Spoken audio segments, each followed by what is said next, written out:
kwa wananchi.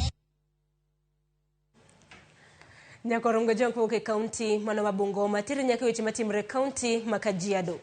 Riwruok mochung'ne jochiw thieth mag clinics e pacho ka bade makajiado ochiwo siem mar chako gomo mag-gi chieng' wuok tich mar juma mabiro kaponi sirikal county makajiado ok bi chopo e dwachgi.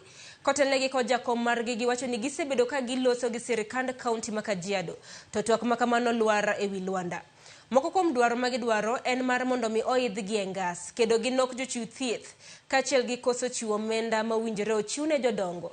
Jochiw thieth makamago bende seyo sirikal kaunti ma Kajiado ni gisebedo ka gidewo wenge jotije mamoko mosebed ka idho ngas. Ya kueleza kwamba kuna mambo ambazo sisipozingatiwa ifikapo wiki ijayo sisi hatutaweza kuwa kazini kwa sababu ya zile changamoto.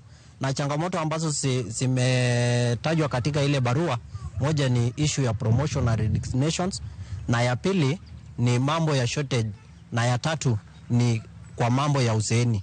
Kuna deductions ambazo zinafanyika katika department ya payroll kama wafanyikazi na hayafiki kwenye inafaa kufika. Wauguzi ama wafanyikazi wengi Kajiado County hawajapata promotions na kwa miaka 4 ama kwa miaka 7 wengine. Na kuiongeza chumvi ama kuiongeza machungu ni kwamba kuna wale waliajiriwa hivi karibuni hawajamaliza hata miaka 3 ama 4 na tayari wamepewa job groups zaidi ya 1 ama 2. Hivyo ni kumaanisha kwamba kuna upendeleo wa aina yenye hatuifahamu yenye inaendelea. Tumekuwa na dialogue for a very long time na sasa I think inafikanga kati pia punda anachoka. Na hapa ambapo imefika sasa tumeamua hizi masiku zimebaki tunaenda tu kuambia wagonjwa wetu ya kwamba kuanzia tarehe 20 na tarehe 21 tunaenda mgomo kama hatutakuwa tumekamilishiwa mahitaji yetu hayo matatu.